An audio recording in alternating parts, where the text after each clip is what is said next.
हस् जेमेसी सबैजनालाई हुन्छ आजको वचन सुरु गरौँ। रुमिलालाई धन्यवाद छ, प्रार्थना गरिदिइसक्नु भएको छ। यहाँहरूले मसँग बाइबल पल्टाउनुहोस्। हामी आज एउटा सिंगल पद हेर्नेछौँ अनि त्यस पदबाट अनि आज हामी प्रभु हामीसँग के बोल्नुहुन्छ त्यो विषयमा थोरै कुराकानी गर्छौँ। मसँग यहाँहरूले लुका 2 अध्याय पल्टाउनुहोस्। लुका 2 अध्यायको 52 पद। कतिजनालाई यो पद मलाई लाग्छ थाहा पनि छ जस्तो लाग्छ। हामी कतिले यसलाई कण्ठ पनि बनाएको हुन सक्छौँ धेरैचोटि यो पदलाई। त्यसले गर्दाखेरि चाहिँ हामी त्यहाँ त्यो पदबाट हेरौँ। यदि यहाँले भेटाउनु भएको छ भने लुका 2 अध्यायको 52 पद। अनि बिचमा म कसैलाई अनुरोध गर्न सक्छु कुनै एउटा या दुईटा पद पढिदिनको लागि। अनि त्यो बेलामा यहाँहरूले चाहिँ आफूलाई अनम्युट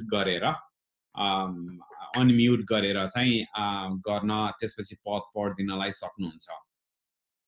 यसरी लेखिएको छ यहाँ 52 पदमा। अनि यसु बुद्धिमा, खदमा र परमेश्वर र मानिसहरूको अनुग्रहमा बढ्दै जानुभयो। म फेरि पढ्छु। अनि यसु बुद्धिमा, खदमा र परमेश्वर र मानिसहरूको अनुग्रहमा बढ्दै जानुभयो। हामीले अगाडि लुका 2 अध्यायदेखि पढ्दै आयौँ भनेदेखि चाहिँ यसु जन्मेदेखिको हामी स्टोरी देख्न पाउँछौँ। अनि बप्तिस्मा दिने यूहन्नाले चाहिँ बप्तिस्माको प्रतिबन्धीको कुरा लेख्नुभन्दा अगाडि एउटा पदले चाहिँ के भन्छ भने यसु चाहिँ बुद्धिमा, खदमा, परमेश्वर र मानिसहरूको अनुग्रहमा बढ्दै जानुभयो। अनि कतिचोटि हामीलाई प्रश्न आउन सक्छ कि यसु किन बढ्नु पर्यो? यसु त यसै परमेश्वरको पुत्र हुनुहुन्थ्यो। उहाँ त सबै कुरा नै लिएर आउनु भएको थियो, सबै कुरा जान्नुहुन्थ्यो, सबै कुरा देख्नुहुन्थ्यो, सबै कुरा बुझ्नुहुन्थ्यो। उहाँलाई त कुनै कुरा पढ्न पनि पर्थेन होला, कुनै पनि कुरा घोक्न पनि पर्दैन थियो होला, कुनै कुरा हामी मानिसले सिके जस्तो सिक्न पनि पर्दैन थियो होला। उहाँ त सबै कुरा नै लिएर आउनुपर्ने होइन र भन्ने जस्तो लाग्छ कतिचोटि। अनि तर हामीलाई लुका 52ले के भन्दछ? 2:52ले भने यसु चाहिँ बढ्नु भएको हो, वृद्धि भएको हो। केमा? बुद्धिमा, खदमा, परमेश्वर र मानिसहरूको अनुग्रहमा चाहिँ यसु बढ्नु भएको हो। अनि यसु कसरी बढ्नु भयो र अथवा कसरी हुर्किनु भयो भन्ने कुरा हामी यहाँनिर देख्छौँ। अनि हामीले यो 52 पदलाई मात्र हेऱ्यौँ भने हामी 4वटा कुरा स्पष्ट देख्छौँ है। यसु बुद्धिमा वृद्धि हुनुभयो, यसु कदमा वृद्धि हुनुभयो अथवा बढ्नुभयो, यसु परमेश्वरको अनुग्रहमा बढ्नुभयो र यसु मानिसहरूको अनुग्रहमा बढ्नुभयो। 4वटा कुरा एकदमै स्पष्ट छ। यसु बुद्धिमा बढ्नुभयो, यसु कदमा बढ्नुभयो, यसु परमेश्वरको अनुग्रहमा बढ्नुभयो र यसु मानिसहरूको अनुग्रहमा बढ्नुभयो। फेरि अहिलेको प्रश्नलाई एकछिन विचार गर्यौं भने यसु पनि बढ्न पर्छ र? यसुलाई पनि बुद्धिमा यसु बढ्न पर्छ र? ज्ञानमा यसु बढ्न पर्छ र? परमेश्वरको अनुग्रहमा यसु बढ्न पर्छ र? अचम्म छ है। हामीले कतिचोटि परमेश्वरको पुत्र भएको कारणले यसु त जन्मिँदै सबै कुरा लिएर आएको हुनुपर्ने हो अथवा सबै कुरा थाहा छ मलाई, उहाँ किन बढ्नु पर्छ र? उहाँ किन वृद्धि हुन पर्छ र? त्यो पनि यो स्पष्ट 4वटा कुरामा, बुद्धिमा, खदमा, मानिसहरूको अनुग्रहमा, परमेश्वरको अनुग्रहमा। यहाँ परमेश्वरको मात्रै अनुग्रह भनेको छैन, यहाँ मानिसहरूको पनि अनुग्रह भनेको छ है। त्यही भएर अब हामीले अहिलेको कन्टेक्स्टमा यसलाई ढाल्यौं भनेदेखि यसलाई यसरी पनि बुझ्न सकिन्छ जस्तो लाग्छ। हामीले जब यहाँ बुद्धि अथवा विस्डमको कुरा गर्छौं त्यसलाई चाहिँ हामीले यो मेन्टल क्यापासिटीसँग जोड्न सकिन्छ। यसलाई चाहिँ हामी बौद्धिक कुरासँग जोड्न सक्छौं अहिलेको कन्टेक्स्टमा। अनि जब हामी यो कदको कुरा गर्छौं, अंग्रेजीमा स्ट्याच्युर भन्छ, त्यो कदको कुरा गर्दाखेरि चाहिँ यो चाहिँ भौतिक वृद्धिसँग अथवा फिजिकल वृद्धिसँग जोड्न सक्छौं। अनि मानिसहरूको अनुग्रह जुन भनिएको छ त्यो चाहिँ हाम्रा सामाजिक प्रक्रियासँग, सामाजिक कुरासँग जोड्न सक्छौं हामी। र परमेश्वरको अनुग्रह चाहिँ आत्मिकी कुरासँग जोड्न सक्छौं। त्यो अर्थमा हेर्दाखेरि चाहिँ येशू स्पष्टसँग बौद्धिक रूपमा वृद्धि हुनुभयो, भौतिक रूपमा वृद्धि हुनुभयो, सामाजिक रूपमा वृद्धि हुनुभयो र आत्मिक रूपमा पनि वृद्धि हुनुभयो। अथवा मेन्टल, फिजिकल, सोशल र स्पिरिचुअल एंगलमा येशूको के भयो? येशूको वृद्धि भयो, येशू त्यसमा वृद्धि हुनुभयो। एउटा स्पष्टसँग हामी यो चारवटा डाइमेन्सनहरु यहाँनेर देख्छौं। मेन्टल, फिजिकल, सोशल अनि स्पिरिचुअल। यो चारवटा एस्पेक्ट्सहरुमा अथवा बुद्धिमा, कदमा, मानिसको अनुग्रहमा र परमेश्वरको अनुग्रहमा चाहिँ येशू वृद्धि हुनुभएको छ। अब हामी यो चारवटा कुराहरुलाई अलिकति स्पष्टसँग अलि खोतल्दै जाउँ है त। यो जुन अहिले हामीले कुरा गरेका चारवटा कुराहरु जुन येशू बुद्धिमा वृद्धि हुनुभयो, कदमा वृद्धि हुनुभयो, परमेश्वरको अनुग्रहमा वृद्धि हुनुभयो र मानिसहरुको अनुग्रहमा वृद्धि हुनुभयो। यो चारवटा कुरालाई हामी हेर्दै जाउँ है त। अब यहाँ पहिलो कुरा चाहिँ येशू चाहिँ विस्डममा पनि येशूको वृद्धि भएको छ, येशू बढ्नु भएको छ। अनि यो चारवटा हामीले अहिले कुरा गर्ने मध्येमा सबभन्दा अचम्म लाग्ने चाहिँ यही कुरामा होला हामी सबैलाई। येशू पनि बुद्धिमा बढ्न पर्छ र येशू पनि विस्डममा बढ्न पर्छ र अथवा ज्ञानमा बढ्न पर्छ र हामीलाई अलिकति अचम्म लाग्न सक्छ यो कुरा। तर स्पष्ट बाइबलले के भन्दछ भने बढ्नु भएकै हो। किनभने येशू विस्डममा अथवा बुद्धिमा येशू बढ्नु भएको हो। अब के हो यो बुद्धि भनेको अथवा यसलाई विस्डम भनेको के हो भनेर अलिकति हामीले हेर्यौं। विस्डम अथवा हामीले जब बुद्धिको कुरा गर्छौं नि, त्यो चाहिँ दुईवटा कुरासँग जेनरली सम्बन्धित हुन्छ। एउटा चाहिँ नलेज, ज्ञानसँग सम्बन्धित हुन्छ। जहिले पनि बुद्धि चाहिँ ज्ञानसँग सम्बन्धित हुन्छ। अनि अर्को चाहिँ जहिले पनि बुद्धि अथवा विस्डम चाहिँ अन्डरस्ट्यान्डिङसँग सम्बन्धित हुन्छ, त्यसको बुझाइसँग सम्बन्धित हुन्छ। त्यही भएर जहिले पनि बुद्धिको कुरा गर्दा अथवा विस्डमको कुरा गर्दा हामी स्पष्टसँग देख्न सक्छौं यो चाहिँ नलेज र एबिलिटी टु एप्लाई। त्यो नलेजलाई चाहिँ हामीसँग त्यो एबिलिटी हुनु पर्यो जुन चाहिँ हामी हाम्रो जीवनमा एप्लाई गर्न सकौं। यो दुईटा कुरासँग सम्बन्धित हुन्छ जहिले पनि। अनि यहाँ येशू चाहिँ दुईटै कुरामा वृद्धि हुनु भएको छ। एउटा नलेजमा पनि येशू वृद्धि हुनु भएको छ। अनि अर्को चाहिँ येशूले जुन नलेज लिएको कुरा चाहिँ एप्लिकेसन गर्नमा अथवा एप्लाई गर्नमा पनि येशूको के हुनु भएको छ? वृद्धि हुनु भएको छ। अब त्यसलाई सामान्य अर्थमा बुझाउँदाखेरि अल्जेब्रामा ब्याक जाउँ हामी। अल्जेब्रा पढ्ने बेलामा हामी a + b को होल स्क्वायर को फर्मुला पढ्थ्यौं है। a² + 2ab + b² भनेर। हामी सबैलाई याद होला हैन? त्यो नलेजको हिसाबले हामी सबैलाई थाहा छ। तर त्यो चाहिँ बुद्धि होइन है। यो मैले थोरै बुद्धि र म विस्डम र नलेजको डिफरेन्स छुट्याउन खोजिरहेको छु। a + b को होल स्क्वायर भनेको चाहिँ a² + 2ab + b² जुन हामी सबैलाई थाहा छ त्यो चाहिँ नलेज हो। त्यो चाहिँ विस्डम होइन। जब हामी त्यो a + b को होल स्क्वायर को फर्मुलालाई चाहिँ प्र्याक्टिकली त्यसलाई एप्लाई गर्न जान्दछौं, त्यसपछि हामीसँग नलेज र त्यसको एप्लिकेसन जुन हामी एप्लाई गर्न सक्छौं त्यो दुईटा सँगै आएपछि चाहिँ त्यो चाहिँ बल्ल बुद्धि हुन्छ, त्यो चाहिँ बल्ल विस्डम हुन्छ। अनि हामीहरुको जीवनमा धेरैचोटी चाहे त्यो हाम्रो व्यावहारिक जीवनमा होस् अथवा हाम्रो क्रिस्चियन जीवनमा होस्, अनि हामीसँग धेरै कुराको चाहिँ नलेज छ,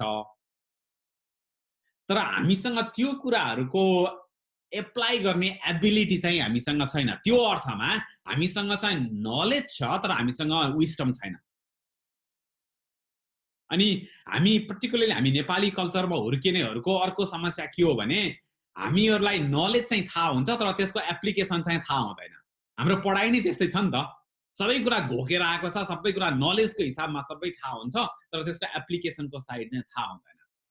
अनि त्यो भएर नलेज भएको मान्छे र विस्डम भएको मान्छेको डिफरेन्स के हो भन्दा विस्डम भएको मान्छेले जहिले पनि कुराहरु के गर्न जान्दछ?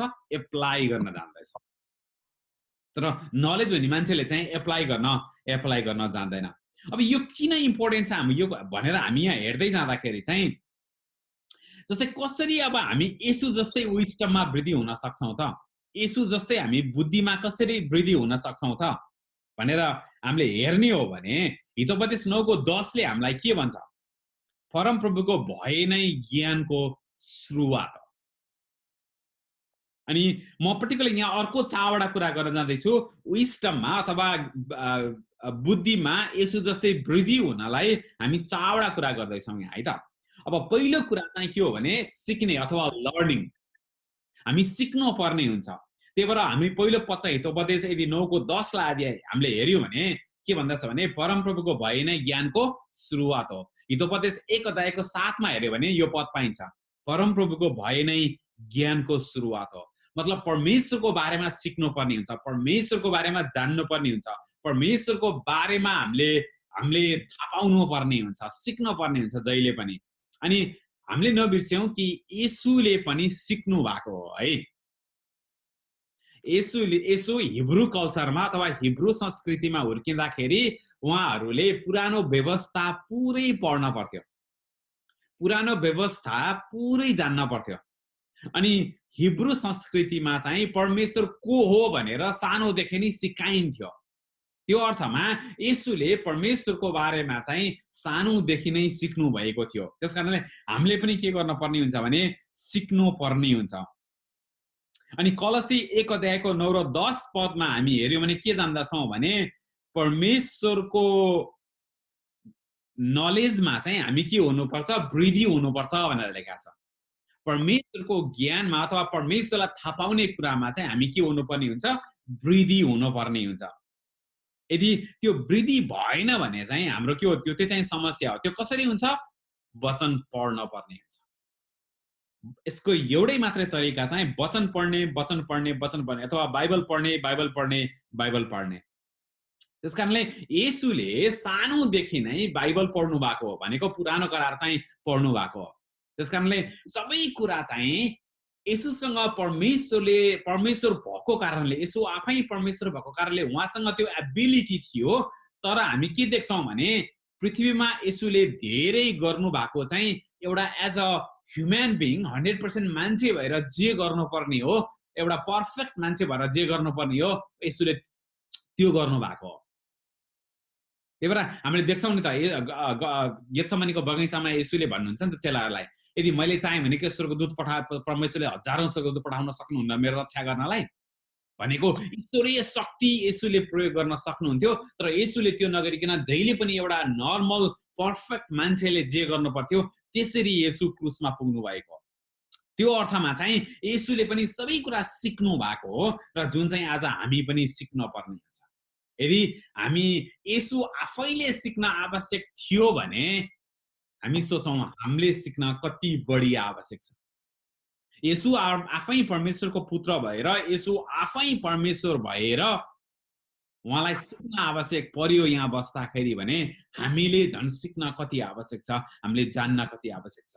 त्यही भएर बाइबल पढ्ने कुरा, वचन पढ्ने कुरा चाहिँ त्यहाँबाट सिक्ने कुरा चाहिँ त्यो चाहिँ धेरै महत्त्वपूर्ण छ यदि हामी चाहिँ बुद्धिमा अथवा विस्डममा वृद्धि हुन चाहन्छौं। त्यो एंगलमा वृद्धि हुन चाहन्छौं भने बाइबल पढ्नुको अर्को विकल्प छैन, परमेश्वरको वचन पढ्नुको अर्को विकल्प छैन। अनि दोस्रो तरिका वृद्धि हुने कसरी हो भने हामीले पहिलो तरिका सिक्ने लर्निङको बारेमा कुरा गर्यौं। दोस्रो चाहिँ मेमोराइजिङ अथवा घोक्ने। दोस्रो तरिका के हो भन्दा घोक्ने। त्यही भएर फेरि येशूमा जाउँ। येशू कसरी हुर्काउनु भएको? एउटा यहुदी बच्चा चाहिँ सानो हुँदादेखि ऊ ठुलो हुने बेलासम्ममा चाहिँ उसले पेन्टाटुक अथवा तोडा अथवा सुरुका 5 वटा पुस्तक पुरै घोक्थे। उनीहरूलाई सबै कण्ठै आउँथ्यो यहुदीको बच्चालाई।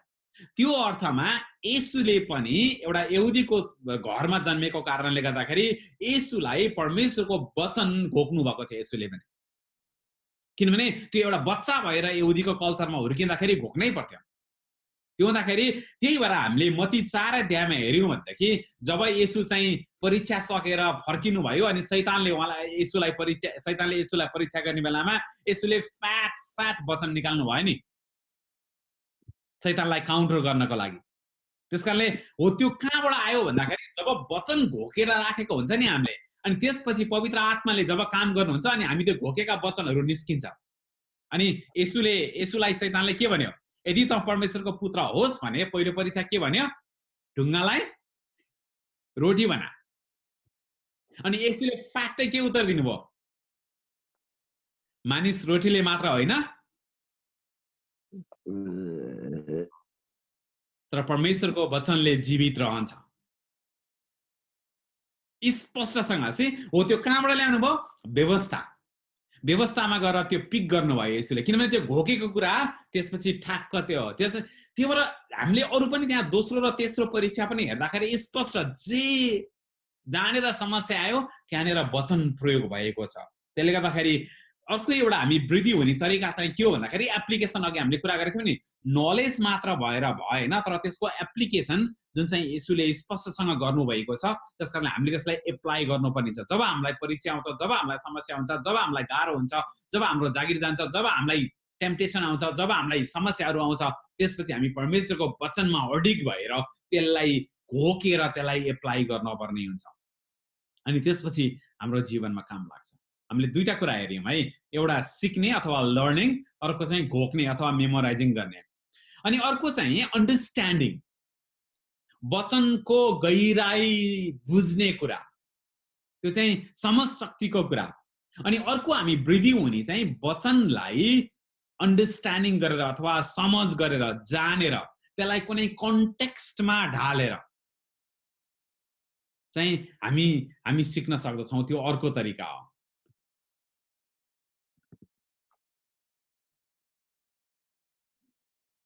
हामीले भजन संग्रह 119 को 169 पद यदि हेर्यौं भने त्यहाँ के छ? मलाई तपाईको वचन अनुसारको समशक्ति दिनुहोस् भनेर लेखेको छ। तपाईको वचन अनुसारको समशक्ति दिनुहोस्। त्यसकारणले त्यो समशक्ति, अन्डरस्ट्यान्डिङ अथवा त्यो एबिलिटी टु एप्लाई जुन बिना चाहिँ विस्डम अथवा बुद्धि हामीसँग रहँदैन हो, त्यो चाहिँ हामीले स्पष्टसँग लिनुपर्ने हुन्छ। अनि कसरी भन्दाखेरि चाहिँ यो अन्डरस्ट्यान्डिङ प्राप्त गर्न चाहिँ हामी लगातार ग्रुपमा बाइबल स्टडी, संगति अनि अरू प्रशस्त बुकहरू पढ्न पर्ने हुन्छ। जस्तै हामी कतै स्ट्रगल गर्छौँ नि, बाइबललाई सिधै हामीले एक दुईचोटि दुई चारचोटि पढ्दाखेरि कतिवटा यस्ता खण्डहरू छन् जुन खण्डको चाहिँ हामीलाई अब यो के लेखेको होला, यसलाई कसरी बुझ्ने होला भन्ने हुन्छ। अनि हो त्यसलाई बुझ्ने तरिका के हो भने त्योसँग रिलेटेड अरू प्रशस्त स्कलरहरूले लेखेका बुक्सहरू हुन्छन्। अनि ती बुक्सहरूले चाहिँ हामीलाई धेरैचोटि बुझ्नलाई सहायता गर्छ। अनि त्योबाट एउटा हामीले चाहिँ अन्डरस्ट्यान्डिङमा ल्याउने कुरा, वचनलाई कन्टेक्स्टमा बुझ्ने कुरा। जस्तै एउटा हामीले उदाहरणको लागि कुरा गर्नु पर्यो भने अब कति मण्डलीहरूमा अब दिदीबहिनीहरूले चाहिँ मण्डलीमा आउँदाखेरि चाहिँ घुम्टो हाल्नै पर्छ, घुम्टो राख्नै पर्छ भन्ने कुरा अब कति ठाउँमा तपाईँले भनेको सुन्नुभयो होला साला। कोरिन्थीको पुस्तकलाई रिफर गरेर कतिले कुरा गर्छन्, तर अहिले हामीले त्यो गर्दैनौँ। हो त्यो कुरालाई कन्टेक्स्टमा कसरी बुझ्ने त? जस्ताको तस्तै बुझ्ने हो कि? यदि जस्ताको तस्तै बुझ्ने हो भने फेरि सबैले घुम्टो राख्नु पर्यो। यदि होइन त्यसलाई त्यो बेलाको कन्टेक्स्टमा त्यो किन भनिएको थियो र आजको कन्टेक्स्टमा त्यो के हुन्छ भनेर विद्वानहरूले के भन्छन् त त्यसको बारेमा। हो त्यो अन्डरस्ट्यान्डिङ, त्यो कन्टेक्स्टमा त्यसको अन्डरस्ट्यान्डिङको कुरा हो। यो कुराहरू जब हामी गर्छौँ भने चाहिँ हामी येशू जस्तै हामी बुद्धिमा चाहिँ वृद्धि हुन सक्छौँ। त्यसको लागि के त भन्दाखेरि बाइबल स्टडी, संगति, अध्ययन, बुक्सहरू पढ्ने त्यो हामीले गर्नै पर्ने हुन्छ। र चौथो त्यसको पाटो भनेको चाहिँ हामीले पुटिङ इन्टु प्र्याक्टिस, त्यसको एप्लिकेसन। जति कुरा हामीले लर्निङ हेऱ्यौँ, मेमोराइजिङ हेऱ्यौँ र अन्डरस्ट्यान्डिङ हेऱ्यौँ, त्यो तीनवटा कुरालाई चौथोमा चाहिँ हामी कसरी बुद्धिमा वृद्धि हुन सक्छौँ भने त्यो चाहिँ पुटिङ इन्टु प्र्याक्टिस। हामीले के गर्नुपर्ने हुन्छ? प्र्याक्टिसमा लाउनु पर्ने हुन्छ। एउटा सानो कथा भन्छु है त म। साउथ अमेरिका भनेको अथवा ल्याटिन अमेरिका भनेर नै बुझ्न सक्नुहुन्छ। त्यहाँ चाहिँ एउटा चर्च रहेछ, एउटा टाउनमा, एउटा ठुलो टाउन, त्यो टाउनमा एउटा चर्च रहेछ। अनि चर्चमा चाहिँ एउटा पास्टरले शनिबार अथवा आइतबार जुन दिन भनौँ आएर प्रचार गर्नुभयो। अनि उहाँको प्रचार गरिसकेको उहाँको क्लियर म्यासेज चाहिँ के थियो भने चोरी नगर्नु। क्लियर म्यासेज चाहिँ के थियो भने चोरी नगर्नु। अनि संगति सकियो, संगति सकिएपछि सबै चिया खान लागे, सबै विश्वासीहरूले ए पास्टर तपाईले आज धेरै असल वचन दिनुभयो, धेरै राम्रो वचन दिनुभयो, धेरै धन्यवाद छ भनेर अब सबैजना संगति सक्यो। अनि अर्को आइतबार अथवा अर्को शनिबार आयो अनि पास्टरले फेरि त्यही कुरा भन्नुभयो, त्यही कन्टेक्स्टबाट वचन प्रचार गर्नुभयो र त्यो बेलामा चाहिँ उहाँको क्लियर मेसेज के थियो भने चोरी नगर्नु, तर छिमेकीको काठको मुढा पनि नचोर्नु। अघिल्लो हप्ता चाहिँ उहाँले चोरी नगर्नु मात्रै भन्नुभएको थियो, अनि त्यो हप्ता चाहिँ के भन्नुभयो भने चोरी नगर्नु तर छिमेकीको काठको मुढा पनि चोरी नगर्नु। अनि पछि त पुरै त्यो टाउनका मान्छे मिलेर, चर्चका सहित मान्छे मिलेर पास्टरलाई चाहिँ त्यो टाउनबाटै भगाएछन्। कुरा बुझ्नुभयो होला, मैले बिचमा एउटा तपाईले रिडिङ बिट्विन द लाइन्स गर्नुपर्ने हुन्छ यो बुझ्नलाई।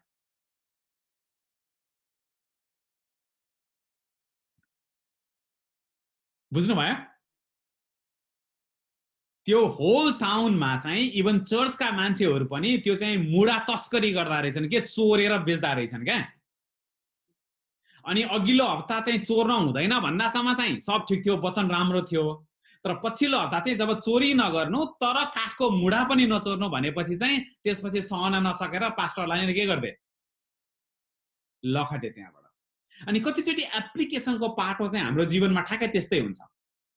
अनि चोरी नगर्नुसम्म चाहिँ ठिक छ सबैलाई, जब त्यो चोरी नगर्नुबाट चाहिँ स्पेसिफिक भएर चाहिँ काठको मुढा नचोर्नु भन्यो भने अनि त्यसपछि समस्या हुन्छ। अनि हाम्रो जीवनमा पनि धेरै एस्पेक्ट्सहरू त्यस्तै छन्।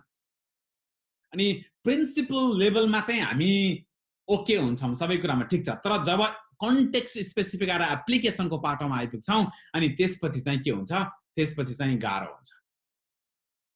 त्यसले गर्दाखेरि हामी यो एप्लिकेसनको पाटोमा चाहिँ जब हामी यदि राम्रो छौँ भने हामी चाहिँ यसो जस्तै यो बुद्धिको कुराहरूमा चाहिँ अथवा ज्ञानको कुराहरूमा अथवा विस्डममा चाहिँ हामी के छौँ, राम्रै छौँ। कोही एकजनाले मलाई याकुब 1 अध्यायको 22 देखि 25 पढिदिनुस् न। याकुब 1 अध्यायको 22 देखि 25।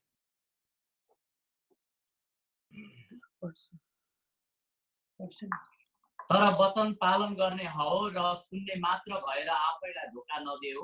कुनै मानिसले वचन सुन्छ तर पालन गर्दैन भने त्यो एउटा यस्तो मानिस जस्तो हुन्छ जसले आफ्नो अनुहार ऐनामा हेर्छ, किनकि त्यसले आफैलाई हेर्छ र गइहाल्छ र त्यो आफै कस्तो थियो त्यो तुरुन्तै बिर्सिहाल्छ। तर त्यो मानिस जसले स्वतन्त्रता दिने शुद्ध व्यवस्थालाई हेर्दछ र त्यसैमा लागिरहन्छ अनि सुनेर बिर्सिहाल्ने होइन तर काम गर्ने पनि हुन्छ, त्यसले चाहिँ आफूले गरेको काममा आशिष पाउनेछ। आमेन। जीवनवाला धन्यवाद छ।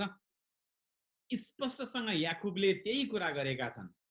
त्यो चाहिँ वचन चाहिँ सुन्ने मात्र होइन तर पालन गर्ने, त्यहाँ चाहिँ इलुस्ट्रेसन सहित।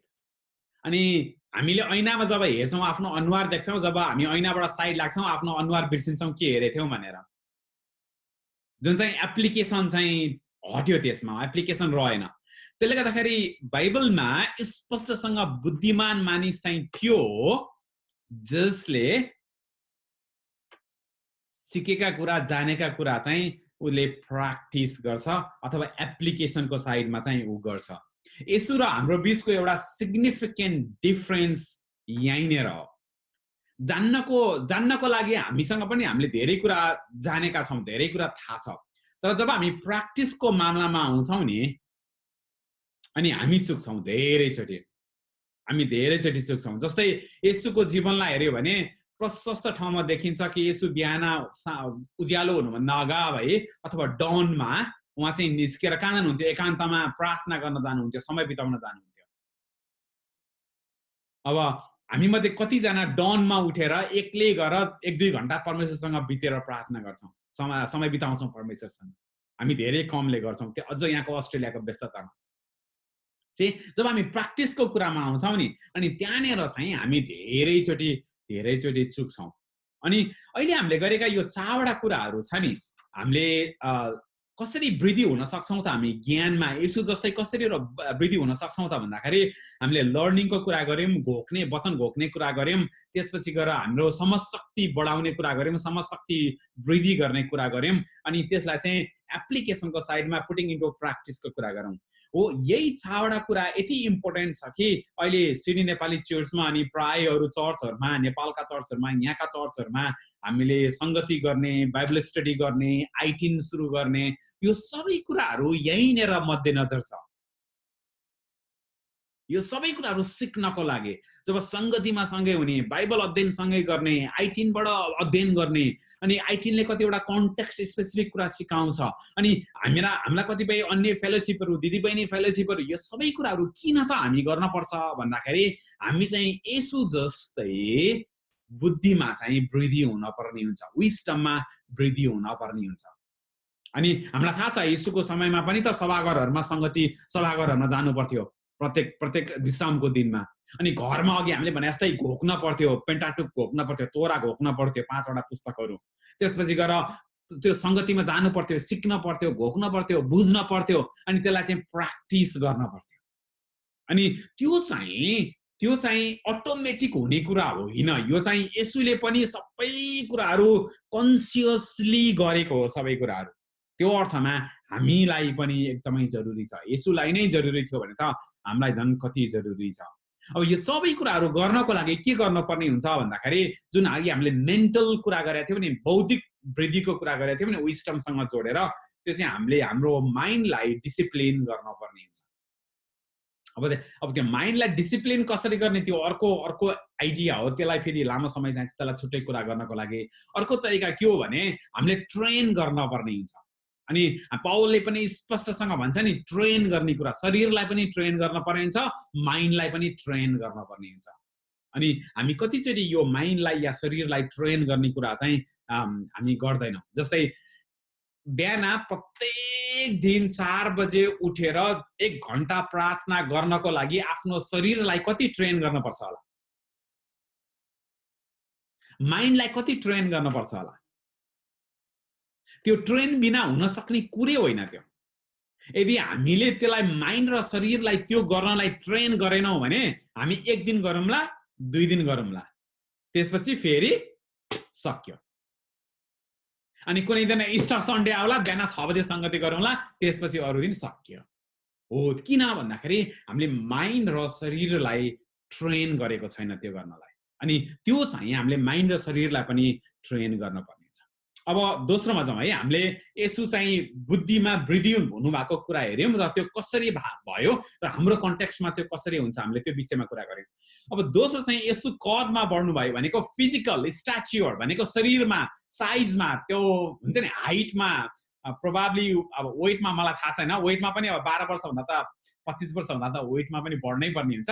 वेटमा, हाइटमा, सबै कुरामा येशू के गर्नुभयो, बढ्नुभयो। अनि हामीलाई अचम्म लाग्न सक्छ, यो कुरा पनि लेख्न पर्छ र बाइबलमा, त्यो त बच्चा भएपछि त बच्चा त जवान हुँदै गएपछि त वृद्धि भइहाल्छ नि भन्ने कुरा।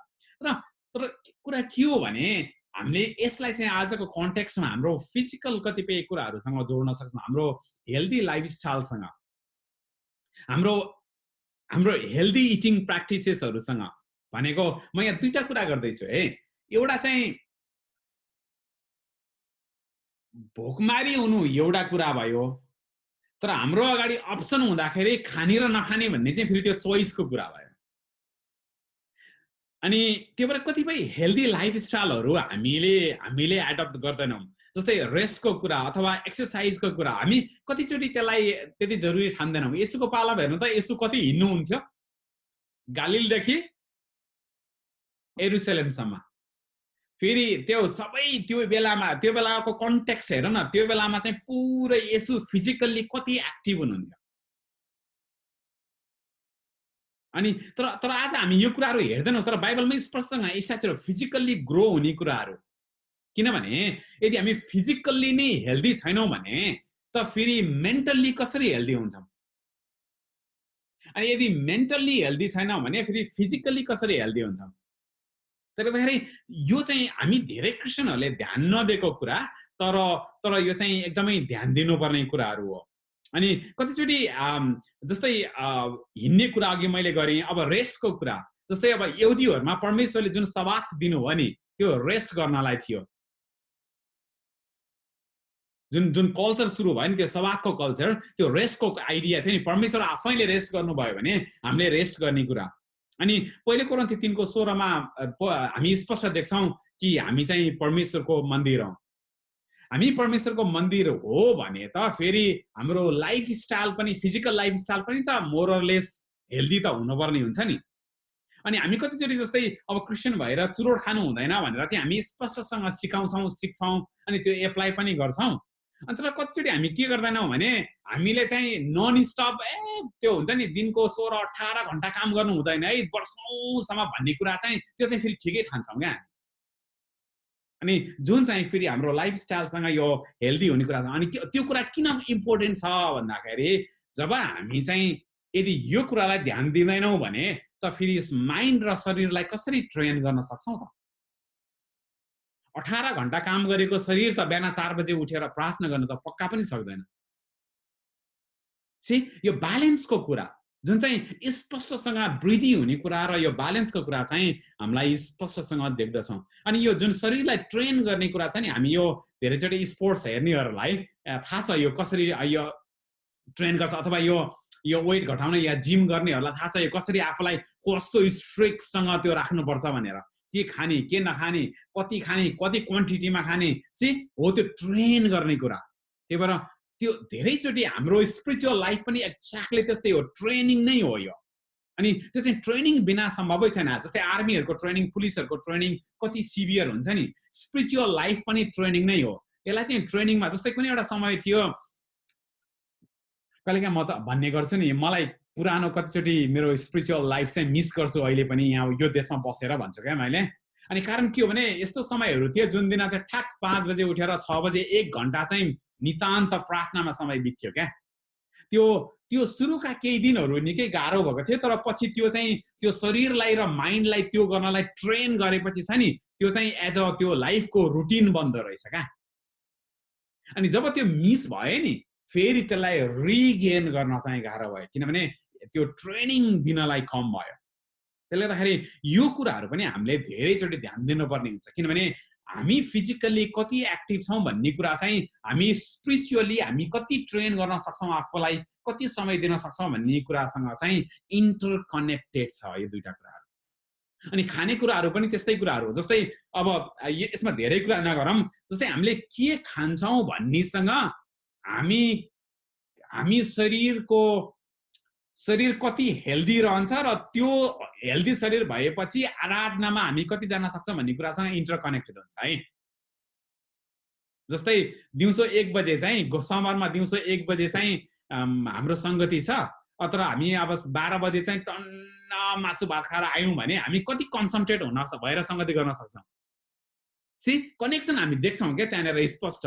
त्यसले गर्दाखेरि कतिचोटि हामीले चुज गर्नुपर्ने हुन्छ के खाने र कुन बेला खाने।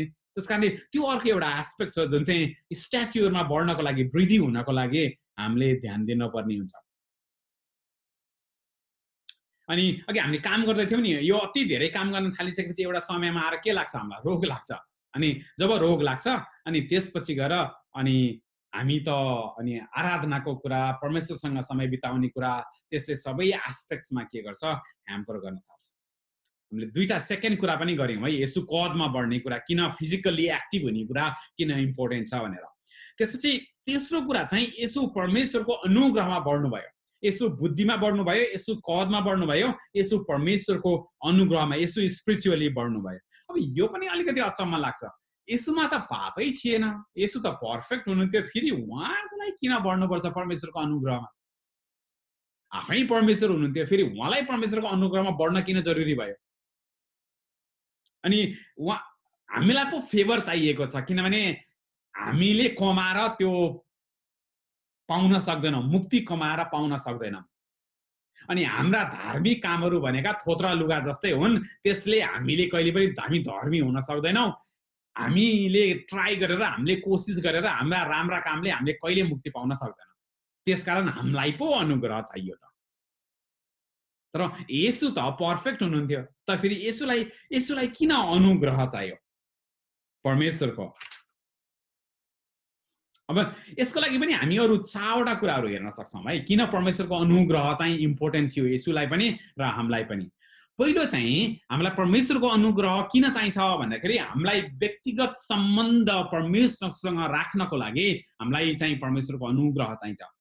अनि जस्तै परमेश्वर मेरो पिता हुनुहुन्छ भन्ने कुराको रियलाइजेसन त्यसको डे टु डे लाइफमा हाम्रो एक लेभलको आफैलाई अवेयर गराउने काम त्यो चाहिँ परमेश्वरसँग सम्बन्धको लागि र मेरो पापको लागि येशू हाम्रो लागि चाहिँ हाम्रो पापको लागि येशू मर्नुभयो, येशूमा मेरो पापको क्षमा छ र म चाहिँ परमेश्वरको सन्तान भएको छु भन्ने कुराको जुन रियलाइजेसन छ नि हो त्यो कुरा सेकेन्डमा मिनेटमा गर्दाखेरि हाम्रो परमेश्वरसँग जुन सम्बन्ध बिल्ड हुन्छ नि हो त्यसको लागि चाहिँ हामीलाई परमेश्वरको अनुग्रह चाहिन्छ। अनि त्यो कसरी गर्न सक्छौं? फेरि ब्याक टु क्वाइट टाइम, परमेश्वरसँग समय बिताएर, त्यो चाहिँ प्रार्थनामा होला, बाइबल अध्ययनमा होला, अनि त्यो हुन्छ नि त्यो एक लेभलको परमेश्वरसँग मात्रै समय बिताएर चाहिँ हामी त्यो गर्न सक्छौं। अनि म यो वचन तयारी गर्दै गर्दाखेरि म सोच्दै थिएँ के हामी त्यो जो फ्यामिलीहरु छौं, श्रीमान श्रीमतीहरु, हप्तामा यदि श्रीमतीलाई 2 घण्टा समय दिएन भने घरमा कति फाइट पर्छ? अथवा श्रीमानलाई 2 घण्टा समय दिएन भने कति फाइट पर्छ? अथवा डिस्कसन हुन्छ, अथवा डिबेट हुन्छ। भने त फेरि परमेश्वरलाई हामीले 2 घण्टा अथवा परमेश्वरलाई दिनुपर्ने टाइम नदिँदा चाहिँ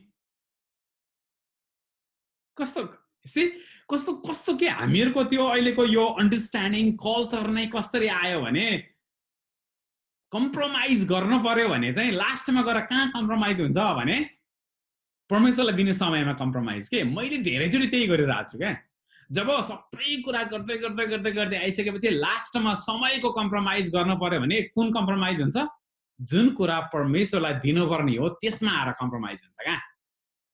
अनि त्यसको मिनिङ के हो भने मेरो व्यक्तिगत जीवनमा मेरो लागि परमेश्वर मेरो फर्स्ट प्रायोरिटीमै होइन क्या।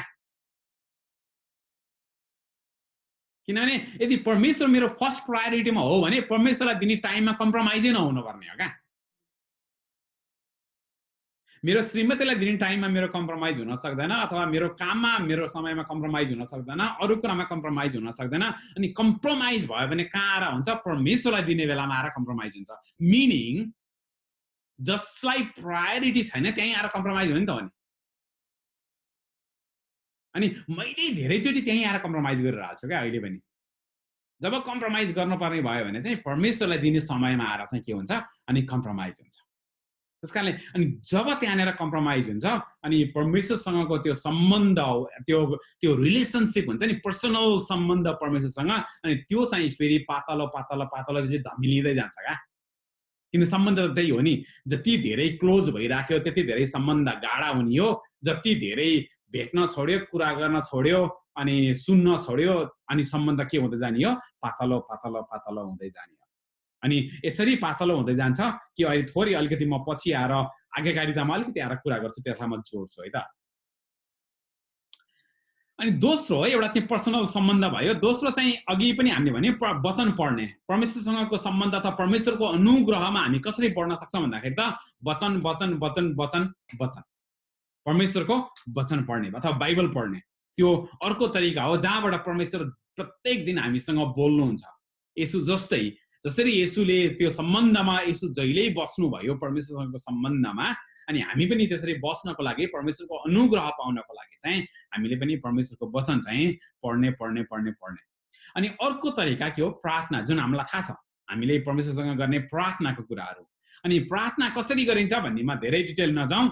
अब फर्मुलाको लागि चाहिँ ACTS भन्छ एउटा प्रार्थना गर्ने फर्मुला, एक्ट्स भनेर भन्छ।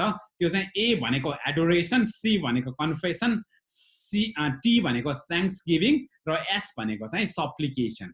यो 4 वटा तरिकाले प्रार्थना गर्न सकिन्छ भन्छ। त्यसको डिटेलमा अहिले म धेरै जाँदिन। एडोरेसन भनेको बुझ्नुहुन्छ, परमेश्वरलाई आराधना दिने कुराहरू, परमेश्वर को हो भनेर डिक्लेयर गर्ने कुराहरू, परमेश्वरको बारेमा घोषणा गर्ने कुराहरू, त्यसपछि कन्फेसन भनेको आफ्ना पापहरूलाई कन्फेस गर्ने, आफ्ना अधर्महरूलाई परमेश्वरको अगाडि कन्फेस गर्ने र जहिले पनि पश्चातापी मुडमा त्यो हृदयमा रहने। अनि अर्को थ्याङ्क्स गिभिङ भनेको चाहिँ परमेश्वरले हाम्रो जीवनमा, हाम्रो परिवारमा, हाम्रो मण्डलीमा, हाम्रो देशमा, यो पृथ्वीमा जे गर्नुभएको छ त्यसको लागि परमेश्वरलाई धन्यवाद दिने। जस्तै हामीसँग धन्यवाद दिने प्रशस्त कारण हुन्छ प्रत्येक दिन। आज बिहान तपाईँ र म संगति गर्दैछौँ, हामीले यो दिन देख्न पायौँ, धन्यवाद दिने प्रशस्त कारण छ। हामी सुते पनि त हुन सक्थ्यौँ नि, भएन? परमेश्वरले यो दिन दिनुभयो, हामी धन्यवाद हुनुपर्ने प्रशस्तै कुराहरू छन्। अनि त्यसपछि चाहिँ सप्लिकेसन, त्यसलाई चाहिँ हामीले इन्टरसेसन पनि भन्न सक्छौँ। अनि अरू मानिसहरूको लागि प्रार्थना गर्ने, आफ्ना वरिपरिका मानिसहरूको लागि, मण्डलीको निम्ति, अक्रिस्चियन भाइ बहिनीहरूको लागि, साथीहरूको निम्ति, रिलेटिभ्सहरूको निम्ति, देशको निम्ति, अनि हामी त्यो चाहिँ इन्टरसेसन गर्ने, परमेश्वरसँग बिन्ती गर्ने कामहरू। त्यहाँबाट यो ACTS भन्ने तरिकाले चाहिँ हामी प्रार्थना गर्दाखेरि चाहिँ परमेश्वरलाई एडोरेसन गर्ने, कन्फेसन गर्ने, त्यसपछि गएर थ्याङ्क्स गिभिङ अनि सप्लिकेसनमा आएर हामी प्रार्थना गर्न सक्छौँ, प्रार्थना गर्न बस्दाखेरि। अनि चौथोमा चाहिँ आज्ञाकारी हुने कुरा, ऐक्यसँग कनेक्सन छ है। फेरि ऐक्यसँग कनेक्सन हुँदा चाहिँ फेरि एप्लिकेसनको कुरा, आज्ञाकारी हुने कुरा। अनि परमेश्वरलाई आज्ञाकारी कसरी हुन सकिन्छ? प्रत्येक दिन उहाँलाई आराधना गरेर, जसरी येशूले गर्नुहुन्थ्यो। प्रत्येक दिन परमेश्वरसँग बस्नुहुन्थ्यो, प्रत्येक दिन परमेश्वरसँग समय बिताउनुहुन्थ्यो, प्रत्येक दिन परमेश्वरलाई आराधना गर्नुहुन्थ्यो, प्रत्येक दिन सम्बन्धमा रहनुहुन्थ्यो। हो, हामी पनि प्रत्येक दिन येशूको लागि त परमेश्वरसँग प्रत्येक दिन सम्बन्धमा हुन जरुरी थियो भने झन् हाम्रो लागि त कति जरुरी हुन्छ क्या। अनि अर्को चाहिँ हाम्रा वरदानहरू, हामीलाई परमेश्वरले दिनुभएको ट्यालेन्ट्सहरू प्रयोग गर्ने। अब त्यो विभिन्न हुन सक्छ। यदि हामीलाई सुसमाचारको वरदान छ भने, ट्यालेन्ट छ भने हामी सुसमाचार सुनाउने, हामीलाई प्रशासन गर्ने वरदान छ भने प्रशासन गर्ने, हामीलाई ड्राइभिङ गर्न परमेश्वरले वरदान दिनुभएको छ भने ड्राइभिङ गर्ने, हामीलाई जे परमेश्वरले दिनुभएको छ, पैसा दिनुभएको छ भने पैसा दिएर परमेश्वरलाई आराधना गर्ने, आज्ञाकारी हुने, परमेश्वरले के दिनुभएको छ हामीसँग जे पनि। त्यसकारण कुनै ठुलो र सानो छैन। जसलाई परमेश्वरले भन्नु न अगमबानी मार्फत सेवा गर्ने वरदान दिनुभएको छ, उसले त्यही गर्नु पर्यो। जसलाई ड्राइभिङ गर्ने, कुचो लाउने वरदान दिनुभएको छ, त्यही गर्नु पर्यो। त्यो दुईटा परमेश्वरको आँखामा चाहिँ इक्वल हो। परमेश्वरको आँखामा चाहिँ त्यो अगमबानी गर्दा चाहिँ ठुलो, अथवा पास्टर भएर सेवाकाई गर्दा ठुलो, एल्डर भएर सेवाकाई गर्दा ठुलो, अथवा भन्नु न कुनै एउटा ठाउँमा बसेर सेवाकाई गर्दा ठुलो, त्यो सानो भन्ने हुँदैन। परमेश्वरको आँखामा परमेश्वरले बराबरी हेर्ने हो। परमेश्वरले हेर्ने भनेको चाहिँ जे दिएको छ त्यो ट्यालेन्टलाई हामीले युज गरेको छ कि छैन, द्याट्स इट। हामी प्रत्येकलाई परमेश्वरले फरक कुरा दिनुभएको छ, त्यो हामीले त्यो हाम्रा ट्यालेन्टहरू हामीले युज गरेका छौँ कि छैन, त्यो ट्यालेन्टहरू हामीले दिएका छौँ कि छैनौँ। अनि अब चर्च सङ्गतिमा आउने कुराहरू, त्यो पनि हामी आज्ञाकारी हुने हो। हामीलाई बाइबलले स्पष्टसँग भन्छ हिब्रूमा, सङ्गतिमा भेला हुन नछोड। त्यही भएर हामी सङ्गति आउने कुरा पनि त्यो आज्ञाकारिता हो। जस्तै मैले पहिला पनि हामीले एकचोटि बाइबल स्टडीमा कुरा गरेको थियौँ, शनिबार हामी कसैको काम छ अथवा आइतबार काम छ, द्याट्स ओके। तर हप्तामा त चर्चहरूमा यति धेरै सङ्गतिहरू हुन्छ, त्यो सङ्गतिमा यदि एउटा सङ्गतिमा पनि आउने समय छैन भने चाहिँ यो चाहिँ रातो बत्ती हो है। त्यो चाहिँ विश्वासको जीवनकै रातो बत्ती हो। शनिबार आउन सकेन, काम पर्यो, द्याट्स फाइन। तर यदि हामी हप्ताभरिमा कुनै एउटा सङ्गतिमा पनि समय मिलाउन सक्दैनौँ, 1 घन्टा आउन सक्दैनौँ भने चाहिँ हाम्रो आत्मिक जीवनमा, हाम्रो विश्वासको जीवनमा चाहिँ त्यो चाहिँ रातो बत्ती हो। त्यो चाहिँ क्लियर रेड लाइट हो। सोच्न पर्ने हुन्छ। त्यसपछि चाहिँ साँच्चै सिरियसली सोच्न पर्ने हुन्छ कि म कहाँ छु र म के गर्दैछु भनेर। जबकि हामीसँग 24 घन्टा इन्टु 7 भने कति हो? म म्याथ आउँदैन है, धेरै हो। 7 इन्टु 20 भनेकै 7 दुना 14, 240 घन्टा हुन्छ भने चाहिँ 240 प्लस अर्को 24 इन्टु अर्को 4 इन्टु 7, 7 को 28 भने चाहिँ प्रशस्त 260 270 घन्टा हुन्छ। 270 घण्टामा हप्तामा हामीसँग 1 घण्टा संगतिमा आउने समय रहँदैन कुनै पनि संगति, चाहे त्यो आज साँझको दिदीबहिनी संगति होस्, दिदीबहिनीहरू त्यो संगतिमा, अथवा हाम्रो अहिलेको घरेलु संगतिहरू छ, स्मल हाउस ग्रुपहरू, त्यसमा 1 घण्टा 1.5 घण्टा हामीसँग आउने समय रहँदैन। अथवा यो हाउस ग्रुपमा भ्याइँदैन भने रिक्वेस्ट गरेर अर्को हाउस ग्रुपमा रहने कुरा, अथवा युथको संगतिमा आउने कुरा, अथवा अरू 18 का क्लासहरुमा, यो मध्येमा यदि एउटामा पनि हामी आउन सक्दैनौं भने चाहिँ साथीहरू हो, हाम्रो क्रिस्चियन जीवनमा यो चाहिँ रातो बत्ती हो, क्लियर रेड लाइट हो, नो एक्सक्युज। यदि कुनै पनि एक्सक्युजले हामी संगतिमा आउन रोकेका छौं भने चाहिँ त्यो चाहिँ पुरै रेड लाइट हो। हामी यहाँ बसौँला, पैसा कमाउला, सबै गरौँला, संगति नआउँदैमा परमेश्वरले मान्छेलाई गरिब बनाउनुहुन्छ भन्ने होइन, हैन? किनभने अक्रिस्चियनहरु प्रशस्तै धनी छन्, पैसा कमाउला, सबै कुरा गरौँला, सबै हातमा सबै कुरा आउला, तर लास्टमा आत्मै गयो भने त फेरि येशूले भने जस्तो के लाभ भयो र? सबै कुरा त आयो, तर लास्टमा आत्मा नै गयो भने त फेरि फर व्हाट? के को लागि त्यो सबै? त्यो र यो चाहिँ हामी आज्ञाकारी हुने बेलामा चाहिँ यो संगतिमा आउने कुरा पनि यो चाहिँ कम्प्लिटली हामी परमेश्वरसँग आज्ञाकारी हुनुपर्ने हुन्छ। संगतिमा आउनलाई चाहिँ कुनै पनि एक्सक्युजले रोक्नु हुँदैन जस्तो लाग्छ मलाई। यदि संगतिमा कुनै पनि एक्सक्युज, चाहे त्यो चर्च भित्रका एक्सक्युज अथवा चर्च बाहिरका एक्सक्युजहरूले यदि संगतिमा आउनलाई रोक्छ र हप्तामा हामी एउटा पनि संगति आउँदैनौं भने चाहिँ हाम्रो जीवनमा चाहिँ रातो बत्ती स्पष्ट छ। अब त्यो रातो बत्ती बलिसकिसकेपछि चाहिँ अब रोकिने हो कि रातो बत्तीमै बाटो क्रस गर्ने हो? र रातो बत्तीमा बाटो क्रस गरिसकेपछि चाहिँ के हुन्छ हामीलाई थाहा छ। त्यसपछि मैले अघि भने नि हामीसँग सबै कुरा हातमा आउँछ, द्याट्स ओके, तर लास्टमा आत्मा गयो भने के काम? त्यसपछि यो चाहिँ हामी आज्ञाकारिता हुँदै गर्दाखेरि परमेश्वरलाई आराधना गर्ने कुरा, परमेश्वरले हामीलाई दिएको ट्यालेन्ट्सहरू दिने कुरा र यो संगतिमा आइराख्ने कुरा चाहिँ छ नि, यो धेरै इम्पोर्टेन्ट छ। यदि यति नै गर्दैनौं भने बाँकी आज्ञा पालन त हामीले अहिले कुरा नै गर्न आवश्यक हुँदैन। यदि हामी यो मिनिमम लेभलको आज्ञाकारिता पूरा गर्छौं भने त्यसपछि बाँकी त्यहीँबाट हामी सिक्दै जान्छौं अरू कुरा कसरी गर्ने भनेर। यदि हामी संगतिमै आउन सक्दैनौं, त्यो एउटा कि आज्ञा पालन गर्न सक्दैनौं भने बाँकी आज्ञाको त कुरा गरेर धेरै अर्थै रहँदैन जस्तो लाग्छ। त्यही भएर हामीले यो चाहिँ मिनिमम रूपमा गर्नुपर्ने कुराहरू। अब हामीले यहाँसम्म आयौं चाहिँ हामी आत्मिक रूपमा कसरी वृद्धि हुने येशू जस्तै भन्नेमा हामीले परमेश्वरसँगको सम्बन्धको कुरा गर्यौं, अनि हामीले चाहिँ परमेश्वरको वचन अध्ययन गर्ने कुरा, पढ्ने कुरा गर्यौं। त्यसपछि परमेश्वरसँग प्रार्थनामा समय बिताउने कुरा गर्यौं, त्यो पनि ACTS गरेर।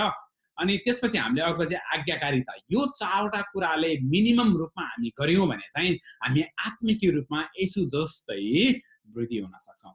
अब जाउँ लास्टमा, हामी चाहिँ सामाजिक रूपमा कसरी वृद्धि हुने त? येशू जसरी मानिसहरूको अनुग्रहमा बढ्नु भयो, हामी मानिसहरूको अनुग्रहमा कसरी बढ्न सक्छौं? हामी चाहिँ सोशली कसरी बढ्न सक्छौं, मानिसहरूको फेभरमा हामी कसरी बढ्न सक्छौं भनेर हामीले मर्कुस 12 को 30 र 31 हेर्यौं भने हामी धेरैलाई त्यो पद पनि कण्ठ आउँछ। यो चाहिँ व्यवस्था 5 र 6 अध्यायतिर हेर्नुभयो भने हामीले त्यहाँ पनि देख्न सक्छौं। यो चाहिँ परमेश्वरलाई प्रेम गर्ने र छिमेकीलाई आफूलाई जस्तै प्रेम गर्ने। अनि हामी धेरैलाई थाहा छ परमेश्वरले सुरुमा 10 वटा की आज्ञा दिनुभयो व्यवस्थामा, अनि नयाँ नियममा आइसकेपछि अथवा त्योभन्दा अगाडि मिकामा आइसकेपछि, माइका अथवा मिका भन्छौँ हामी, मिकामा आइसकेपछि चाहिँ त्यो एकदमै समरी आयो त्यसको। त्यो फर्दर नयाँ नियममा येशूमा आइसकेपछि त्यो चाहिँ 2टामा आएर सीमित भयो। 10 आज्ञा अहिले हाम्रो लागि 2टामा आएर सीमित छ। परमेश्वरलाई आफ्नो हृदयले खोज्ने, परमेश्वरलाई प्रेम गर्ने र छिमेकीलाई पनि प्रेम गर्ने। अनि छिमेकी भनेको इट्स अ ब्रोड कन्सेप्ट है। यो चाहिँ हाम्रो अहिले हामी सिडी नेपाली चर्च हामी आफै पनि एकअर्कासँग छिमेकी हौं, अनि हाम्रो घर जहाँ बस्छौं त्यसका वरिपरिका मान्छे पनि छिमेकी हुन्। देशको हिसाबले सोच्दाखेरि हामी नेपालका छिमेकीहरू भनेका चाइना, इन्डिया, अहिले अस्ट्रेलिया भन्यो भने हामी त्यो अनुसारमा हामी छिमेकी भनेको चाहिँ हामीसँग बस्ने नेक्स्ट मान्छेदेखि लिएर पुरै ग्लोब चाहिँ हाम्रो के हो? छिमेकी हो। त्यो अर्थमा चाहिँ हामीले के गर्नु पर्यो त भन्दाखेरि अब रेस्पेक्ट हामीसँग एकले अर्कालाई गर्नुपर्ने रेस्पेक्ट कायम राख्नुपर्ने हुन्छ, हामीले एकअर्कालाई हामी हम्बल हुनुपर्ने हुन्छ। अनि जहिले पनि अहिलेको 3वटा कुरालाई पछि म एड गर्छु, हामी जहिले पनि अरूको बारेमा अवेयर हुनुपर्ने हुन्छ क्या। यो अवेयरको मामलामा चाहिँ 3वटा कुरामा aware of God, aware of self, aware of others. यदि यो हाम्रो जीवनमा यो 3वटा कुरामा हामी अवेयर छैनौँ भने नि, अवेयर अफ सेल्फ है, तपाईँ आफ्नै बारेमा तपाईँ अवेयर हुनुपर्ने हुन्छ। तपाईँ को हो, तपाईँ कस्तो खालको मान्छे हो, अथवा म कस्तो खालको मान्छे हो, मलाई के मनपर्छ, मलाई के मन पर्दैन, मेरो दिन कसरी बित्छ, आज दिनभरि, त्यो हुन्छ नि आफ्नो बारेमा अवेयर हुनुपर्ने हुन्छ। भने आफ्नो बारेमा पनि अवेयर भएन भने हामी हराउँछौँ है। त्यसपछि हामी परमेश्वरको बारेमा अवेयर हुनु पर्यो, अनि त्यसपछि जहिले पनि अरूको बारेमा अवेयर हुनु पर्यो। यो 3टा कुराहरू, aware of self, aware of God, aware of others, यो 3टा कुराहरू जहिले ब्यालेन्समा गर्नुपर्ने हुन्छ, ब्यालेन्समा हेर्नुपर्ने हुन्छ।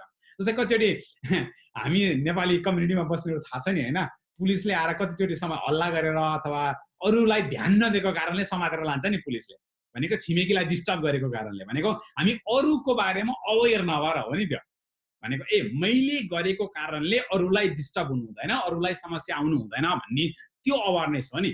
हो, हामी यो 3वटा कुरामा जहिले पनि अवेयर हुनुपर्ने हुन्छ, aware of others, aware of self र अवेयर अफ गड। त्यसले गर्दाखेरि हामी जसलाई पनि सहयोग गर्नुपर्ने हुन्छ। हामीले परेकोहरूलाई कहाँसम्म सक्छौँ, हाम्रो सबै दिएर सहयोग हुन्छ भन्ने होइन। कतिचोटि सँगै बस्देर, कतिचोटि कुरा गर्देर, कतिचोटि सबैसँग समय बिताएर, कतिचोटि फोन गरेर, कतिचोटि विभिन्न तरिका छन् हामीले सहयोग गर्ने। अनि तर कतिचोटि हामी के गर्छौँ भने यो सोसल्ली ग्रो हुने मामलामा चाहिँ हामीले एकातिर चाहिँ सोसल्ली ग्रो हुनलाई सहयोग गरिरह जस्तो हुन्छ, तर अर्कोचोटि चाहिँ हामी चाहिँ पुरै रिलेसनसिपहरू ब्रेक डाउन गरेर हुन्छ, भाताभङ्ग गरिरह हुन्छ क्या। जस्तै मैले भनौँ न, चर्चको एकजना भाइ या बहिनी अथवा मेरो छिमेकीको एकजना भाइ या बहिनीलाई चाहिँ मैले सहयोग गर्न लागेँ, उसँग समय बिताएँ, प्रार्थनामा सँगै बितेँ भने उसँग प्रार्थनामा समय बिताएर मैले उसलाई सहयोग त गरिरहेको छु, तर एट द सेम टाइम म चाहिँ अरूको बारेमा नेगेटिभ कुरा गरेर अथवा चर्चको बारेमा नेगेटिभ कुरा गरेर मैले किल गरिरहेको छु क्या, फेरि सोसल्ली ग्रो हुने कुरा। अनि कतिचोटि हामी त्यो कुरा अवेरै हुँदैनौँ क्या हामी आफूमा।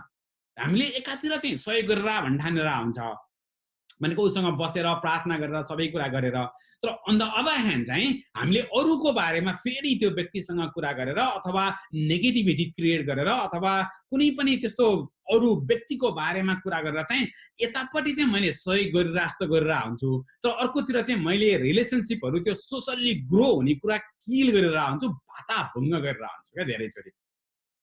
अनि जुन चाहिँ हामी अवेरै हुँदैन क्या त्यो विषयमा। अनि हामीले एकातिर एकजनाले चाहिँ सपोर्ट गरेको हुन्छ, तर एकजनाले सपोर्ट गर्ने मामलामा अर्को 10 जनासँगको त्यो सोसल्ली ग्रो हुने कुरा छ नि, त्यो चाहिँ हामी किल गरेर हुन्छ क्या। त्यही भएर एकदमै ध्यान दिनुपर्ने कुरा चाहिँ त्यहाँनिर हो। हामी सोसल्ली ग्रो हुने मामलामा सबैसँग इक्वल्ली हामीले सम्बन्ध बनाउनु पर्ने हुन्छ, रेस्पेक्ट गर्नुपर्ने हुन्छ। त्यस कारणले गर्दाखेरि हामीले त्यो कुरा एकदमै ध्यान दिनुपर्ने हुन्छ यो सोसल्ली ग्रो हुने मामलामा। अनि एउटा कुरा स्पष्ट के हो भने नि, हामी यो नेपाली कल्चर, नेपाली ब्याकग्राउन्ड त्यो मात्रै होइन, यो ह्युमन कल्चर भन्छु म, यो यता पनि छ, यहाँ पनि गोराहरूमा पनि, एङ्ग्लो अस्ट्रेलियनहरूमा, अरूहरूमा पनि देखिन्छ। त्यसको डिग्री कति भन्ने मात्रै हो, कसैमा 2% देखि लिएर 100मा को कहाँ छ भन्ने मात्रै हो, सबैसँग छ। र यदि एउटा कुरा स्पष्ट के हो भने, धेरैचोटि यदि मेरो बारेमा चाहिँ एले, यसो भनौँ न, एले सीको कुरा बीसँग गर्छ भने आइएम 100% स्योर एले बीको कुरा सीसँग पनि गर्छ क्या। अनि जुन चाहिँ धेरैचोटि हामीले त्यो रियलाइज गर्दैनौँ, मसँग कुरा यो मसँग मात्रै प्यारो छ भनेर अर्काको कुरा सुनिरहेको हुन्छ नि, तर एक्ज्याक्टली तपाईँको कुरा त्यो मान्छे अर्कोसँग गर्छ, द्याट्स अलमोस्ट 99% कन्फर्म हो। त्यही भएर यो रिलेसनसिप हामी सोसल्ली ग्रो हुने मामलामा छ नि, कतिचोटि हामीले सहयोग गर्दै गर्दा सोसल्ली ग्रो हुन खोज्दाखेरि चाहिँ हामीले हेल्प गरिरहेको हुन्छौँ, तर हेल्प गर्दा एकदमै ध्यान दिनुपर्ने कुरा के हो भने त्यो व्यक्ति या आफ्नो चाहिँ अरूसँग सम्बन्ध नबिग्रियोस् अथवा नबिगारौँ, त्यो चाहिँ हामीले एकदमै ध्यान दिनुपर्ने हुन्छ। त्यसले गर्दाखेरि हामीले येशूको मोडल पनि त्यो हेर्न सक्छौँ कतिचोटि। त्यसले गर्दाखेरि हो, कतिचोटि काउन्टर गर्नु पर्यो येशूले पनि फरिसीहरूसँग अनि लिडरहरूसँग, धर्मगुरुहरूसँग सर्टेन इन्टेलेक्चुअल लेभलमा उहाँको काउन्टर भयो, तर एट द सेम टाइम जब एउटा नर्मल रिलेसनसिपको कुरा आउँछ नि, हो त्यो इन्टेलेक्चुअल डिबेट हुनु अथवा त्यो चाहिँ थियोलोजिकल डिबेट हुनु र त्यो चाहिँ हामीले अहिले गरेको सम्बन्धको कुरा चाहिँ यो त दुईटा लेभलमा छ। त्यही भएर हामीले यसलाई चाहिँ छुट्याउनु पर्ने हुन्छ। मलाई कसैले रोमी 12 को 10 र रोमी 15 को 7 पढिदिनुस् न। हामी सक्दैछौँ अब रोमी 12 को 10 र रोमी 15 को 7।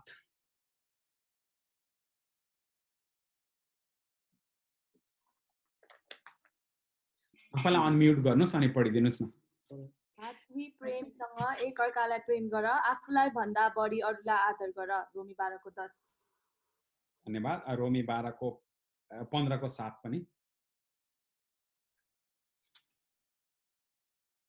यसकारण परमेश्वरका महिमाको निम्ति ख्रीष्टले तिमीहरूलाई ग्रहण गर्नुभए बमोजिम तिमीहरूले पनि एउटाले अर्कोलाई ग्रहण गर। हामी स्पष्टसँग पाउलले भनेको कुरा यहाँ देख्छौँ है, एकले अर्कालाई ग्रहण गर्ने कुरा र रेस्पेक्ट गर्ने कुरा। अनि सोशली ग्रो हुनलाई यो कुराहरू एकदमै महत्त्वपूर्ण हुन्छ, एकदमै महत्त्वपूर्ण हुन्छ। मसँग एक दुईवटा एकदमै बिटर एक्सपिरियन्सहरू छ क्या। यो हाम्रो चर्च कन्टेक्समा मसँग त्यो नेपालमा हुँदाखेरिको बिटर एक्सपिरियन्स हो। त्यो बिटर एक्सपिरियन्स कस्तो भयो भने मैले अरूको देखेर है, अरूको त्यो तर पेन चाहिँ पछि त्यो चर्च भित्रै भएको कारणले गर्दाखेरि थोरै पेन चाहिँ हुँदो रहेछ। अब एउटा व्यक्तिसँग नजिक हुनलाई अर्कोको बारेमा अर्कोको नेगेटिभिटी अर्कोको कुरा काटेर कोही व्यक्तिसँग त्यो नजिक भयो भयो भयो भयो भयो भयो भयो अनि पछि गएर तिनीहरूको दुईटैको सम्बन्ध बिग्रियो क्या। त्यो कुरा काटेको सुन्ने र काट्नेवाला दुईटैको सम्बन्ध बिग्रियो। अनि सम्बन्ध बिग्रिएपछि चाहिँ अब हेर्नु है, त्यो जसले कुरा सुनेको थियो नि उसको यतापट्टिको सम्बन्ध पनि राम्रो छैन, अनि उसको अब अहिले यतापट्टि जो उसँग गर्थ्यो उसँगको सम्बन्ध पनि राम्रो छैन।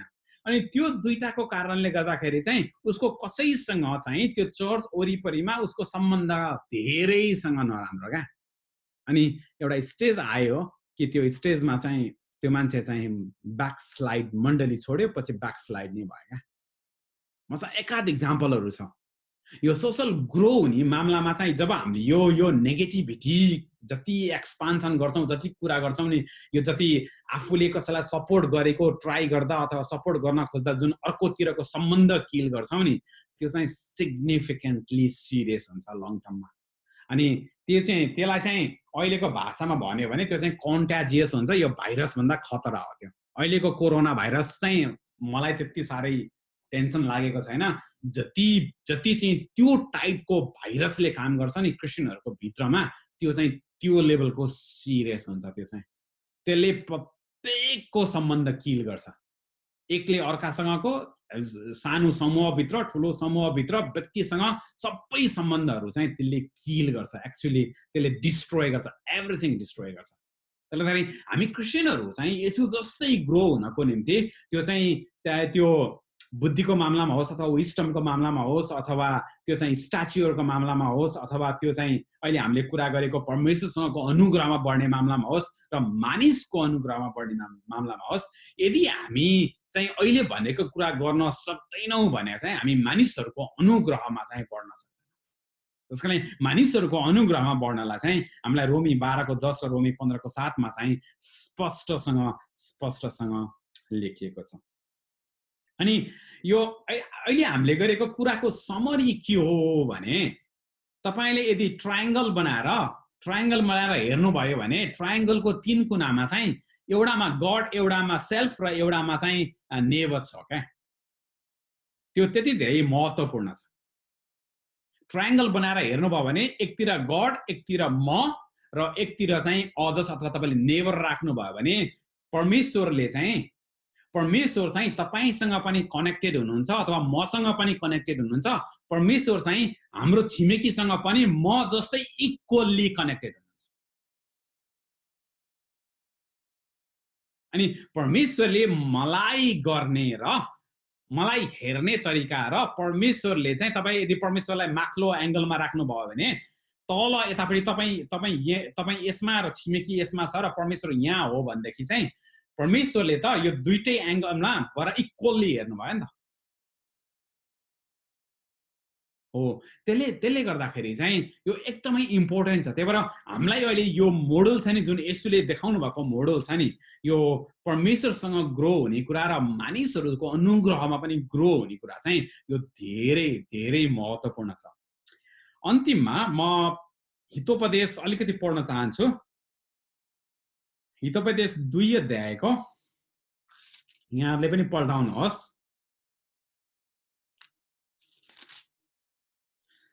2 देखि 6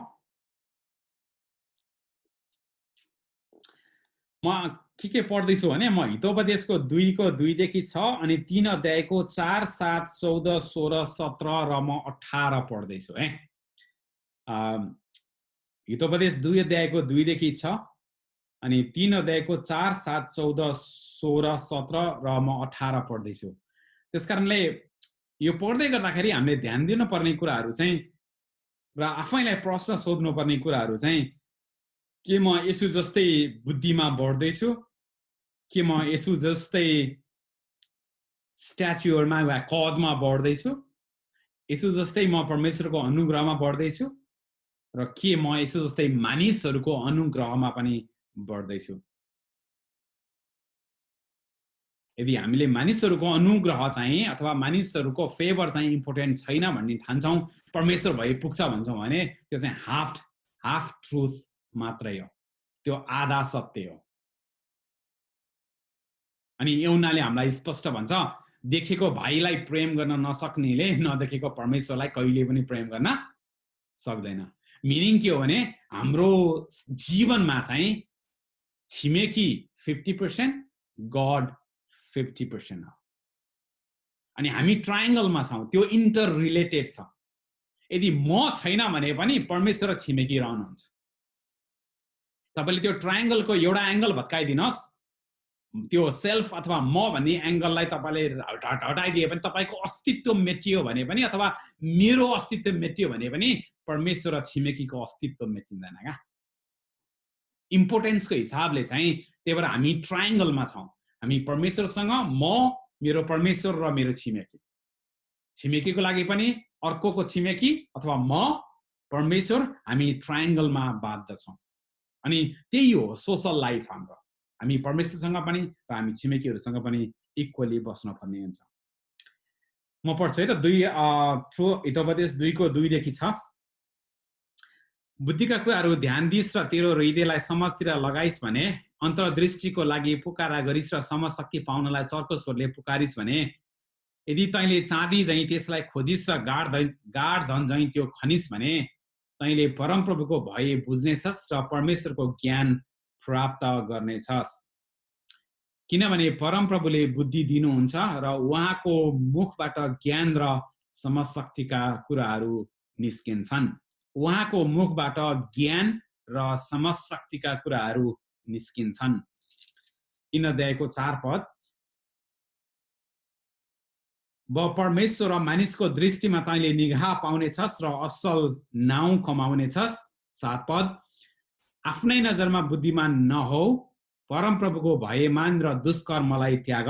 14 पद। किनभने बुद्धि चाँदी भन्दा धेरै लाभदायक हुन्छ र त्यसले सुनले भन्दा बढी फाइदा दिन्छ। हामीलाई होइन जस्तो लाग्न सक्छ। 14 पद। किनभने बुद्धि चाँदी भन्दा धेरै लाभदायक हुन्छ र त्यसले सुनले भन्दा बढी फाइदा दिन्छ। 16 पद। बुद्धिको दाहिने हातमा दीर्घायु र त्यसको देब्रे हातमा धन र सम्मान हुन्छ। 17 पद। त्यसका मार्गहरू आनन्ददायक हुन्छन् र त्यसका सबै बाटोहरू शान्तिका हुन्छन्। फेरि पढौँ है। त्यसका मार्गहरू आनन्ददायक हुन्छन् र त्यसका सबै बाटाहरू शान्तिका हुन्छन्। यदि हामी कसैसँग हामी बुद्धिमान हौ भन्छौं भने हामी सबै शान्तिमा हुन्छौं, सबैसँग सम्बन्ध शान्तिमा रहन्छ है। अनि 18 पद।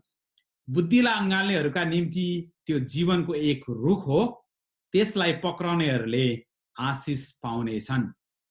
बुद्धिलाई अँगाल्नेहरूका निम्ति त्यो एक जीवनको रुख हो, त्यसलाई पक्राउनेहरूले आशिष पाउनेछन्। आउनुहोस् प्रार्थना गरौँ।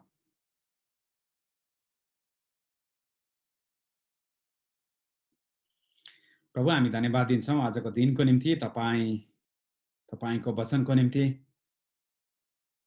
प्रभु हामीले तपाईँ येशूको जीवनबाट हेर्यौं कि तपाईँ कसरी ज्ञानमा अथवा बुद्धिमा, खदमा, परमेश्वरको अनुग्रहमा र मानिसहरूको अनुग्रहमा बढ्नुभयो।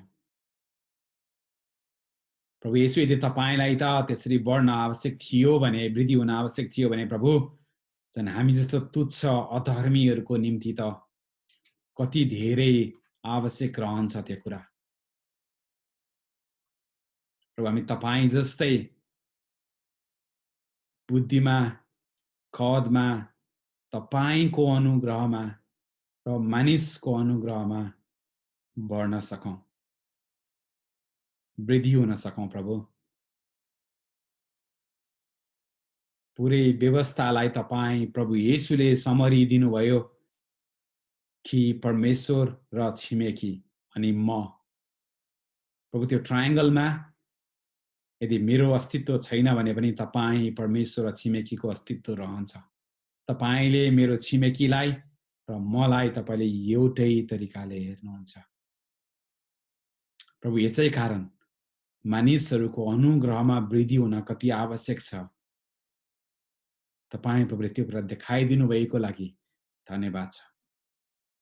प्रभु हामी वचन याकुबले भनेको जस्तै पालन गर्नेहरू हौं प्रभु। हामी प्र्याक्टिसमा लगाउन सकौं, हाम्रो यो शरीरलाई र हाम्रो माइन्डलाई आत्मिकी रूपमा हामी ट्रेन गर्न सकौं। प्रभु धन्यवाद दिन्छौं। यदि हामी यो कुरामा वृद्धि हुन सक्यौं भने प्रभु, हामी एक दिन रोमी 8 अध्यायमा लेखेको जस्तै हामी तपाईँ जस्तै परिपक्व हुन सक्छौं, तपाईँ येशू जस्तै हुन सक्छौं। धन्यवाद छ तपाईको प्रेमको निम्ति, आजको दिनको निम्ति। येशू प्रभुको नाममा आमेन।